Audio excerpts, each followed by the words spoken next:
Real Madrid are in trouble, and honestly, there may be no solution. So, we're diving into a system in crisis and unpacking all the on field chaos. You see the name Real Madrid, and you think football royalty, right? But if you look a little closer, really watch what's happening on the pitch, well, things are starting to seriously unravel. So, the big question is, where is it all going so wrong? How can a team with this much raw talent look so disorganized? Well, the answer really lies in their tactical setup. Okay, let's get right into the nuts and bolts of it. First, just look at these massive gaps opening up in the midfield. Players are getting pulled completely out of position, and it leaves these huge open highways for opponents to just drive right through. Then that leads to this, the defensive errors. Players are failing to track runners, which leads to super easy chances. It all just adds up to a completely broken formation with zero connection between the lines. And what's the end result of all that? This, a total, and I mean total, lack of control.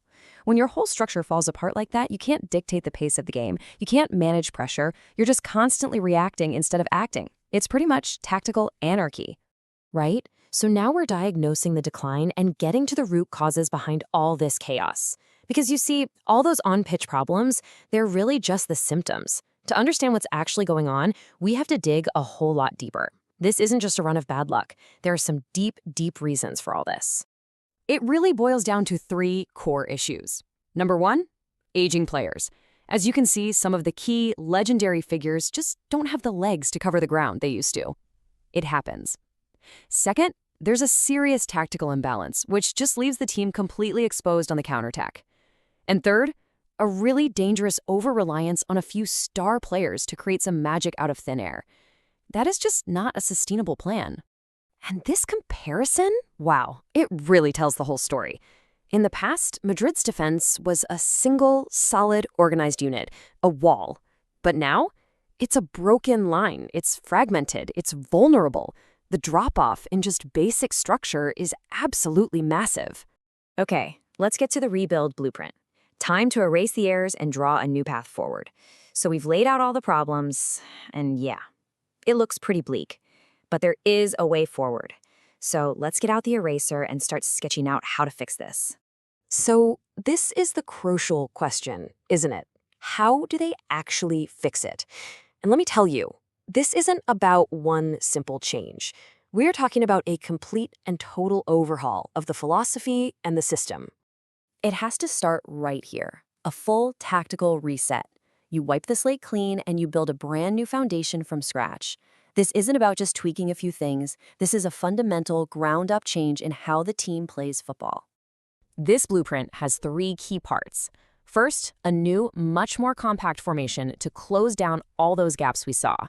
Second, you have to integrate younger, more energetic players who can actually run a high press.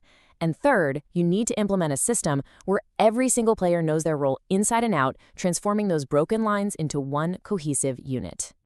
Now, forging the future means you have to identify the key signings that are going to complete this puzzle. Because let's be honest, a new system is just a bunch of lines on a whiteboard if you don't have the right people to run it. To really forge a new future, they need to go out and get the talent to complete the puzzle.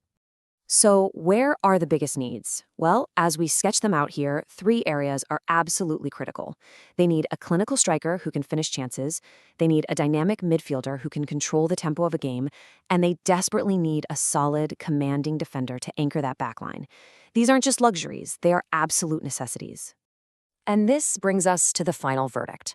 On the left, you've got the broken team we started with, disjointed, chaotic, vulnerable. And on the right, you have the rebuilt vision, organized, energetic, and powerful. The contrast is it's stark. This rebuild, if they get it right, could define Real Madrid's future for the next decade. So, as we watch that cracked badge begin to magically repair itself, we're left with one final, huge question. Is this ambitious blueprint actually enough? Is this the plan that saves a dynasty?